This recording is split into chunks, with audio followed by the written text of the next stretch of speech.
ছয়টা কেমো দেওয়া হিসাবে একটা কেমো মারিও আমার শারীরিক অবস্থা বেশ খারাপ হয়ে গেছে। যখন আপনি কেমো করে দিতেছেন তখন অবস্থা খারাপ হয়ে গেছে। একটা কেমো দেওয়ার পর আমার শারীরিক অবস্থা বেশ অবনতি হয়ে গেল। আমি কেমো অ্যাভয়েড করলাম। তো এখন আর আমার চিকিৎসা আপনি কয় মাস করলেন? 6 মাস করে আসলে 7 মাসের লোক মনে এখন আপনার শারীরিক অবস্থা কেমন? ভালো আছে মাশাআল্লাহ। আসসালামু আলাইকুম ওয়া রাহমাতুল্লাহি ওয়া বারাকাতুহু। সম্মানিত দেশবাসী, আমি cancer specialist doctor SM. Sarwar. বিশেষ করে আপনারা জানেন যে সারা ওয়ার্ল্ডে ডাক্তারদের বক্তব্য হলো ক্যান্সার হলে আনসার নেই। ক্যান্সার হলে আমরা সাময়িকভাবে চিকিৎসা দিয়ে থাকি, একসময় ক্যান্সারের মৃত্যু হয়, সেটাই মেনে নিতে হয়। আমরা বলে থাকি ক্যান্সার হলে আনসার নেই, সেই কথার কোনো ভিত্তি নেই। ক্যান্সার সম্পূর্ণরূপে সুস্থ হয়। হোমিও চিকিৎসা যদি 4 দা পয়েন্ট অ্যাডজাস্ট করে রোগীর চিকিৎসা করা হয়, তাহলে যত বড় রোগী হোক না কেন সুন্দরভাবে সুস্থ হয়। এমনি ভাবে আপনাদের সামনে একজন ক্যান্সার রোগী সুস্থ হয়েছেন, আমরা আপনাদের সাথে পরিচয় করে দিচ্ছি। আপনার নাম?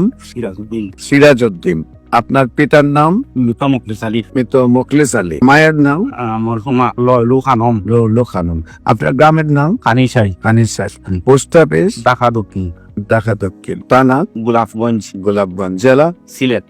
সিলেট। আপনার সবচেয়ে বেশি অসুবিধা কি হয়েছিল এবং কোথায় কোথায় চিকিৎসা করছিল? আমার তো খাদ্য প্রণালীত আমার খাদ্য খানি বন্ধ হয়ে গেছে। তখন আমি টেস্ট করে যখন আমার ধরা বললো যে টিউমার, একদম টিউমারে গেছে। তখন আমি ইন্ডিয়া যাওয়ার চেষ্টা করছি, ভিসা পাইছি না। ভিসা না পাই আমি ঢাকা গ্রিন লাইফ হসপিটাল আর দেখছি আরো অতিনি জ্ঞান ছিল অবাবিজ মসজিদ টিউমার গুলো ফাঁকিয়া সারে দিলে নর্থ ইস্ট হয়ে আমি কেমো মারা লাগিয়ে ছয়টা কেমো দেওয়া হিসাবে একটা কেমো মারিও আমার শারীরিক অবস্থা বেশ খারাপ হয়ে গেছে। যখন আপনি কেমো করে দিতেছেন তখন অবস্থা খারাপ হয়ে গেছে। কেমো একটা দেওয়া, একটা কেমো আমার 6 দিন গেছে।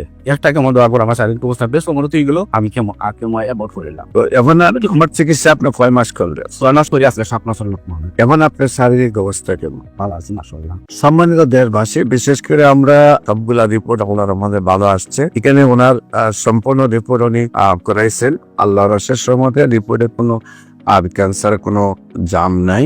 উনি অ্যালোপ্যাথিক চিকিৎসা করে অসুস্থ হয়ে গিয়েছিলেন। তারপরও আল্লাহর অশেষ রহমতে আমরা চিকিৎসা করার পরে কেমো দেওয়ার পরে অসুস্থ হয়ে যাওয়ার পরে আমরা চিকিৎসা করেছি, সুস্থ হয়েছেন। বিশেষ করে আমরা বলে থাকবো ক্যান্সার হলে আনসার নেই, এই কথার কোনো ভিত্তি নেই। ক্যান্সার সম্পূর্ণরূপে সুস্থ হয়, মানে যে কোনো সময় আমাদের অফিস ভিজিট করার জন্য আমন্ত্রণ জানিয়ে শেষ করছে। সবাইকে ধন্যবাদ। আসসালামু আলাইকুম ওয়া রাহমাতুল্লাহি ওয়া বারাকাতুহু।